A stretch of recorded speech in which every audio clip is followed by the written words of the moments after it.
గతంలో చూసాము ప్రత్యేక హోదా గురించి మీరు రాజీనామాలు చేశామన్నారు, అధికారంలోకి వచ్చారు, ఏమైందో మనం చూసాం. ఇప్పుడు మళ్ళీ ప్రతిపక్షం కూడా లేదంటున్నారు. ఓకే, ప్రతిపక్షం అనుకున్నప్పటికీ కూడా ఉన్నటువంటి 4 ఎంపీలు లోక్సభలో రాజీనామాలు చేసి ప్రత్యేక హోదా గురించి ఇప్పటికీ కట్టుబడి ముందుకెళ్లే ఆలోచనలు ఉన్నాయా? డెఫినెట్ గా ఇది జగన్మోహన్ రెడ్డి గారు తీసుకోవాల్సిన నిర్ణయం అండి. మా అధ్యక్షులు వారు ఖచ్చితంగా దానిపైన ఏంటి సహజాలు ఏంటి మనం అడిగితే దానిపైన ఎటువంటి ప్రభావం ఉంటది, ఎస్ ఖచ్చితంగా మనం అడగడం ద్వారా వచ్చే అవకాశం ఉంటది, వాళ్ళ మీద బడ్డెన్ ఉంటది, వాళ్ళ మీద తీవ్రంగా మనం ఒక దీన్ని మనం తీసుకెళ్ళగలం అంటే గుడ్ మార్నింగ్ అండి.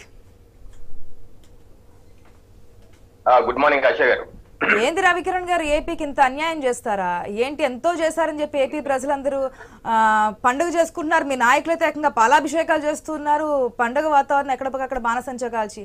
కానీ ఇంత అన్యాయంగా ఏదో పల్లెం మొత్తం నాన్ వెజ్ పెట్టి బిల్లు మమ్మల్ని కట్టమంటే ఏ విధంగా అండి? ఆశా గారు, ముందుగా మీకు తోటి ప్యానలిస్ట్ కి ఐ న్యూస్ వీక్షకులకు శుభోదయం అండి. ఓ పక్కన వైసీపీ అధినేత జగన్మోహన్ రెడ్డి గారు వారి ఎమ్మెల్యేలు ఎంపీలు ఢిల్లీలో ధర్నాల్లో దీక్షలు దిగుతుంటే ఈ రోజు రాష్ట్రంలో ఉన్న వైసీపీ వాళ్ళకి మాత్రం పొద్దున్నే రొయ్యల బిర్యానీలు, హైదరాబాద్ దమ్ బిర్యానీలు గుర్తుకొస్తున్నాయి. సో అదేంటో వాళ్ళే చూసుకోవాలి ఆ ప్రాబ్లం ఏంటో. ఇప్పుడు చాలా వైసీపీ వాళ్ళ నోట్లో కొత్త విషయాలు, ఇది రాష్ట్రం ఆర్థిక సంక్షోభం కూలికిపోయిందని వాళ్ళే చెప్తున్నారు. మరి కూలికిపోతే మరి కారణం ఎవరు? మొట్టమొదటి మేము అదే అంటే మా మీద ఎదురుదాడి చేశారు కదా. ఇప్పుడు వాళ్ళే అంటున్నారు ఆర్థిక సంక్షోభంలో కూరుకుపోయింది, అప్పులో కూరుకుపోయాము అంటున్నారు. మరి అప్పులు చేసింది ఎవరు? వాళ్ళ సమాధానం చెప్పాలి కదా. వాళ్ళ సమాధానం చెప్పి ఎదురు ప్రశ్న అడుగుతారండి. అయితే స్థూలంగా అండి ఆశా గారు, బడ్జెట్ పూర్తి స్థాయిగా మధ్యతరగతి ప్రజలు కావచ్చు, వేతన జీవులు కావచ్చు, పరిశ్రమలు కావచ్చు, రైతులు కావచ్చు, ప్రధానంగా ఉద్యోగ కల్పన, యువతకి అత్యంతగా ప్రాధాన్యత, అలాగే స్టార్ట్అప్ కంపెనీస్ అత్యంత ప్రాధాన్యత ఇస్తూ ఒక ప్రగతిశీల బడ్జెట్ అని దేశం మొత్తం కొనియాడుతున్నారు. ఒకటి. 2, ఆంధ్రప్రదేశ్ రాష్ట్రంలో మీరన్నట్లు ఇక్కడ ఉన్నటువంటి ప్రతిపక్ష పార్టీలు, వాళ్ళ సెక్షన్ ఆఫ్ మీడియా, కొన్ని యూట్యూబ్ ఛానల్స్ ఆంధ్రప్రదేశ్ ఏమీ ఇవ్వలేదంటే దేశం మొత్తం ఇంక్లూడింగ్ ఆంధ్రప్రదేశ్ కి నైబరింగ్ రాష్ట్రాల ముఖ్యమంత్రులందరూ గొడవ ఏంటి? ఆంధ్రప్రదేశ్ దోచిపెట్టేశారు. ఎలా దోచిపెట్టేస్తారు? ఇంతలా ఈ బడ్జెట్ దేశ బడ్జెట్, ఆంధ్రప్రదేశ్ బడ్జెట్, తెలంగాణ నాయకులు కూడా అదే అన్నాను. అందుకనే ఆంధ్రప్రదేశ్ నైబరింగ్, తమిళనాడు అదే కూడా, కర్ణాటక అదే కూడా, జాతీయ మీడియాలో ఉన్నటువంటి కాంగ్రెస్ అదే కూడా. ఆంధ్రప్రదేశ్ బడ్జెట్ ఏది, దేశ బడ్జెట్ ఎక్కడ అవుతుంది ఇది అని అన్నారు. ఇక్కడ అదే లేదు అన్నారు. ఏంటిది? ఏం మాట్లాడతాం మనం? ఇప్పుడు ఆంధ్రప్రదేశ్ లో ఎప్పుడు లేని విధంగా అనేక అంశాలు ఈ రోజు బడ్జెట్ లో చెప్పారు. దానికి ముందు మనం స్వాగతించాలా వద్దా? ఎప్పుడూ లేని విధంగా పూర్వోదయ అనే కొత్త పథకం తీసుకొచ్చి 5 రాష్ట్రాలు, ఈస్టర్న్ స్టేట్, యాక్చువల్ గా ఆంధ్రప్రదేశ్ అనేది తూర్పు రాష్ట్రాల్లో రాదు. ఒరిస్సా, జార్ఖండ్, బీహార్, వెస్ట్ బెంగాల్ వరకే వస్తుంది కానీ ఆంధ్రప్రదేశ్ రాదు. అయినప్పటికీ ఆంధ్రప్రదేశ్ ఇంక్లూడ్ చేసి ప్రత్యేకమైన వనరులు ఇచ్చి, ప్రాజెక్టులు ఇచ్చి, ఆర్థికంగా పురోగతిగా దేశానికి ఒక ఆర్థిక వెన్నుదన్నుగా నిలిచే విధంగా పూర్వోదయ పథకం తీసుకొచ్చి దానిలో ఆంధ్రప్రదేశ్ ఇంక్లూడ్ చేశారు. దీని గురించి మనం మాట్లాడట్లేదు. అలాగే ఆంధ్రప్రదేశ్ రాష్ట్రంలో మౌలిక వసతుల కల్పనకి అదనంగా నిధులు ఇస్తామన్నారు. అదనంగా నిధులు, మౌలిక వసతులు కలుపు, దీని గురించి మాట్లాడట్లేదు. అలాగే ఉత్తరాంధ్ర, రాయలసీమ, ప్రకాశం జిల్లాలకి అభివృద్ధికి నిధులు ఇస్తా ఉన్నారు. ఇది మరి మంచిది కదా.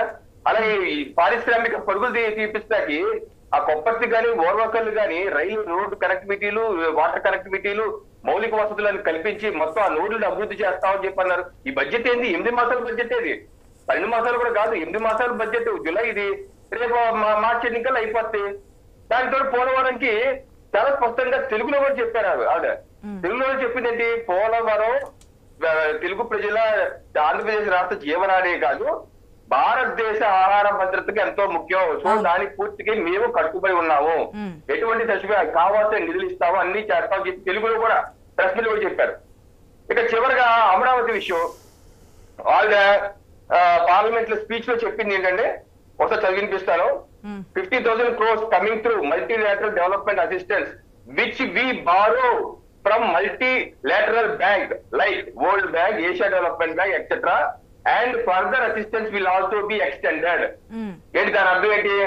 మల్టీలాటరల్ డెవలప్మెంట్ అసిస్టెన్స్ అన్నది మేము మల్టీలాటరల్ బ్యాంక్స్ అంటే అంతర్జాతీయ బ్యాంకులు, వరల్డ్ బ్యాంక్ కానీ, ఇంటర్నేషనల్ మానిటరీ ఫండ్ కానీ, లేకపోతే యూరోపియన్ ఇన్వెస్ట్మెంట్ బ్యాంక్ కానీ, ఇవన్నీ బ్యాంకుల ద్వారా మేము రుణాలు తీసుకొని అంతేగాని ఆంధ్రప్రదేశ్ రుణం తీసుకుంటాం కాదు.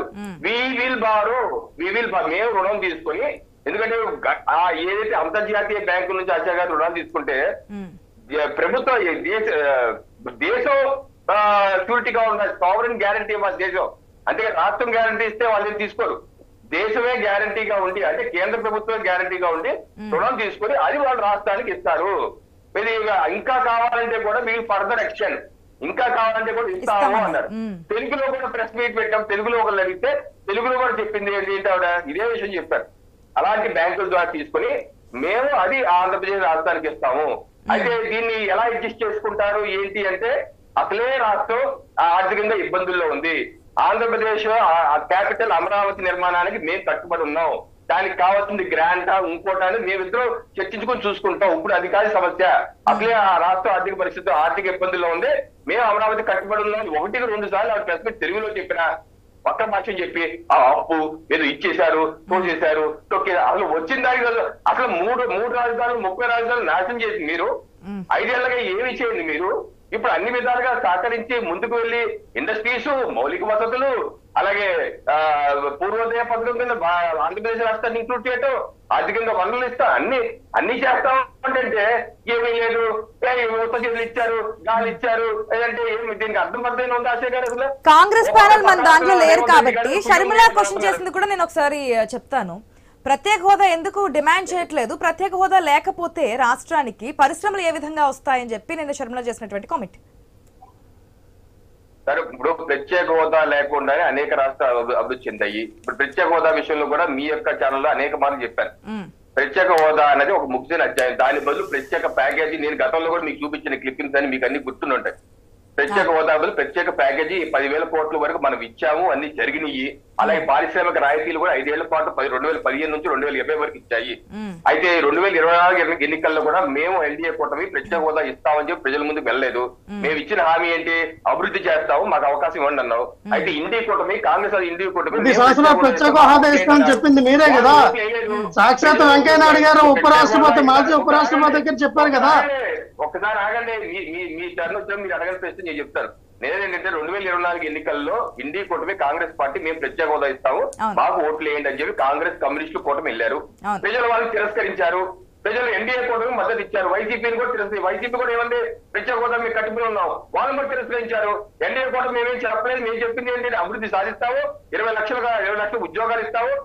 మేనిఫెస్టోలో కూడా లేనట్టుంది ప్రత్యేక హోదా. లక్ష్మణరావు గారు, వైసీపీ మేనిఫెస్టోలో ఉందా? మేనిఫెస్టోలో లేనివి మేము ఎన్ని చేసామండి? లాస్ట్ టైం పెట్టింది, ఈసారి లేనిది అది కాదు కదా. 2019లో పెట్టింది, 2024లో లేనిది. ఒక్క నిమిషం ఆశా గారు, వెంకయ్యనాయుడు గారు 10 సంవత్సరాలు మేము ప్రత్యేక హోదా ఇస్తామని చెప్పారు కదా, మాట్లాడింది ఆయన కదా. అయిపోయింది కదా 10 years, అందుకే ప్రతి ప్యాకేజీకి వెళ్ళినట్టున్నారు. 2 సంవత్సరాలు కాదు, 10 సంవత్సరాలు ప్రత్యేక హోదా ఉండాలని మాట్లాడుతున్నారు వెంకయ్యనాయుడు గారు కదా. ఈ రోజున యూటర్న్ తీసుకుంటారంటే, ప్రత్యేక హోదా గురించి యూటర్న్ తీసుకుంటారంటే ప్రజలు రేపు 2029లో మీకు గుర్తు చెప్తారు. మీరు అన్నారు కదా ప్రత్యేక హోదా పైన మీకు ఎటువంటి సంబంధం లేదంటా ఉన్నారు కదా. ఇదే మాట మీద కంటిన్యూ అవ్వండి. ఓకే లక్ష్మణరావు గారు, మధ్యలో రావద్దు. మీరు మాట్లాడినప్పుడు నేను మధ్యలో రాలేదు. మీరు ఎలా చేస్తారో నేను అన్ని ఛానల్లో మీకు అర్థపడతాను. కిరణ్ గారు, అదే పెద్దిరెడ్డి కిరణ్ గారు